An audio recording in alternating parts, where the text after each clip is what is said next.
तीरथ सिंह रावत उत्तराखंड के नए मुख्यमंत्री बन गए हैं। राज्यपाल बेबी रानी मौर्य ने बुधवार को उन्हें पद की शपथ दिलाई। इससे पहले सुबह उन्हें बीजेपी विधायक दल का नेता चुना गया था और उन्होंने पार्टी के वरिष्ठ नेताओं के साथ राज्यपाल से मिलकर सरकार बनाने का दावा पेश किया था। त्रिवेंद्र सिंह रावत को मंगलवार को मुख्यमंत्री पद से इस्तीफा देना पड़ा था। तीरथ सिंह रावत वर्तमान में पौड़ी गढ़वाल सीट से सांसद हैं और बीजेपी के राष्ट्रीय सचिव रहे हैं।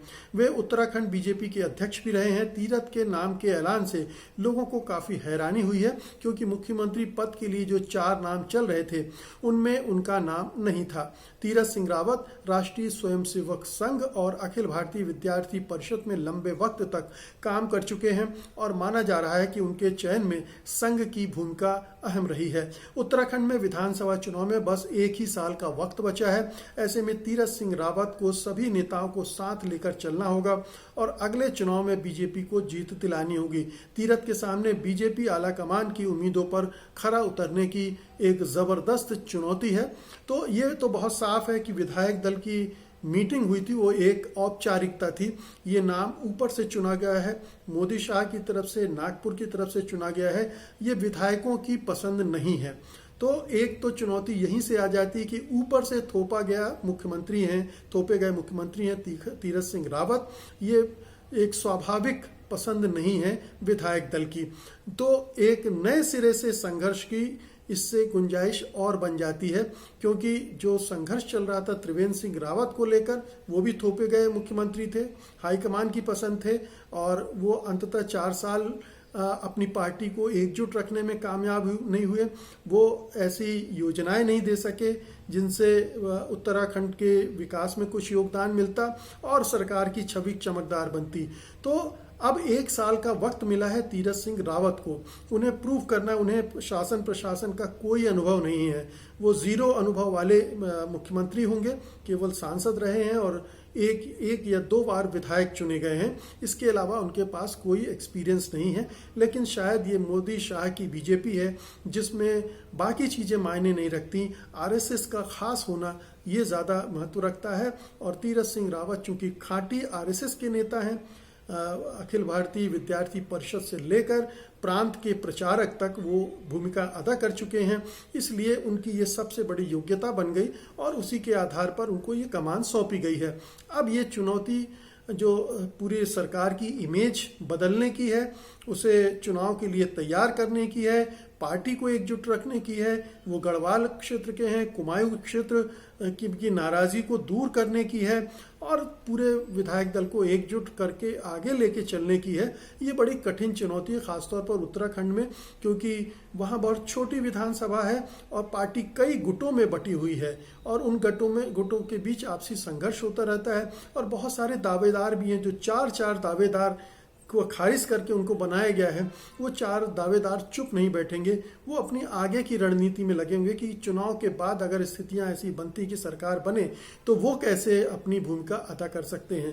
तो ये उत्तराखंड की बीजेपी में ये सब चलता रहेगा और ये उम्मीद करना गलत होगा कि इन साल भर में तीरथ सिंह रावत कुछ ऐसा चमत्कार कर देंगे कि बीजेपी के बारे में एक बहुत अच्छी इमेज बन जाएगी कि बहुत काम करने वाली, विकास करने वाली और भ्रष्टाचार रहित पार्टी है। क्योंकि पिछली सरकार त्रिवेंद्र सिंह रावत की सरकार पर भ्रष्टाचार के भी आरोप लगते रहे हैं।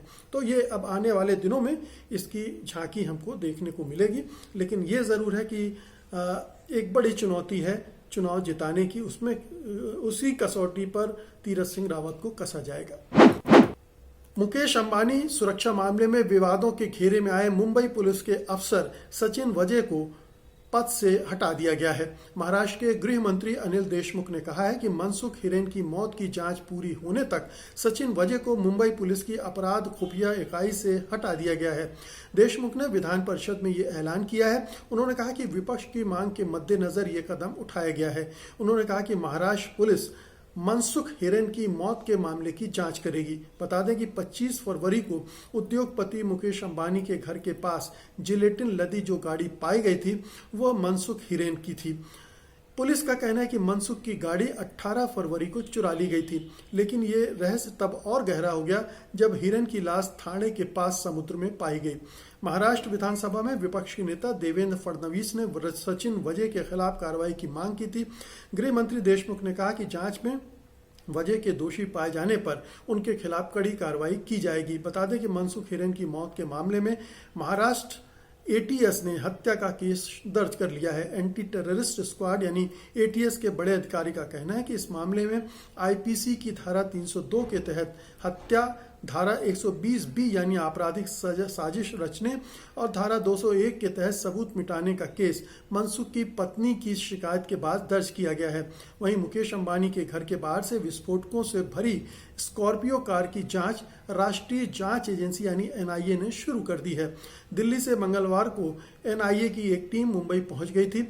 एनआईए सूत्रों से मिली जानकारी के आधार पर एनआईए ने बुधवार को मुंबई और ठाणे के कई इलाकों में दबिश दी और कुछ सबूत भी इकट्ठा किए हैं। तो ये पूरा मामला कुछ राजनीतिक भी है और कुछ आपराधिक भी है। सचिन वजह इस वजह से भी आरोपों के केंद्र में हैं। उन पर इसलिए भी हमला हो रहे हैं कि अर्णब गोस्वामी को गिरफ्तार करने वाले शख्स भी वही थे और अर्णब गोस्वामी से उनकी तूतू-मैं भी हुई थी। तो एक तो वजह यह है कि बीजेपी उनके खिलाफ खार खाए बैठी हुई है और एनआईए का इसमें कूद पड़ना भी ये बताता है कि केंद्र सरकार भी इस मामले को तूल देना चाहती है, इस मामले से राजनीतिक लाभ लेना चाहती है और चाहती है कि सचिन वजह को, जो कि अब इस पूरे मामले में शक के घेरे में आ गए हैं और उन्हें दरकिनार कर दिया गया है। जांच की जा रही है कि उनकी कोई भूमिका थी या नहीं थी। जांच की भी जानी चाहिए और अगर वो दोषी पाए जाते तो उनके खिलाफ कार्रवाई भी की जानी चाहिए। लेकिन एक तो आपराधिक मामले की जांच और इंसाफ की बात है और दूसरी बात है एक राजनीतिक एजेंडे की, जो बीजेपी, केंद्र सरकार, मोदी सरकार मिलकर महाराष्ट्र सरकार के खिलाफ चला रहे हैं। देखते हैं ये आने वाले समय में ये जो पूरी रणनीति है बीजेपी की इस पूरे मामले के राजनीतिकरण की, वो कितनी कामयाब होती है। वो महाराष्ट्र सरकार को घेर पाने में कामयाब होती है या महाराष्ट्र सरकार ने जो ये कदम चल दिया है कि सचिन वजह को पूरी जांच से ही हटा दिया है, जो कि इस पूरी जांच का जिम्मा उन पर था, तो इससे वो अपने को बचा पाती है या नहीं बचा पाती है या कहीं उसे दिक्कतों का सामना करना पड़ता है। सत्य हिंदी का ऐप डाउनलोड करें गूगल प्ले स्टोर पर।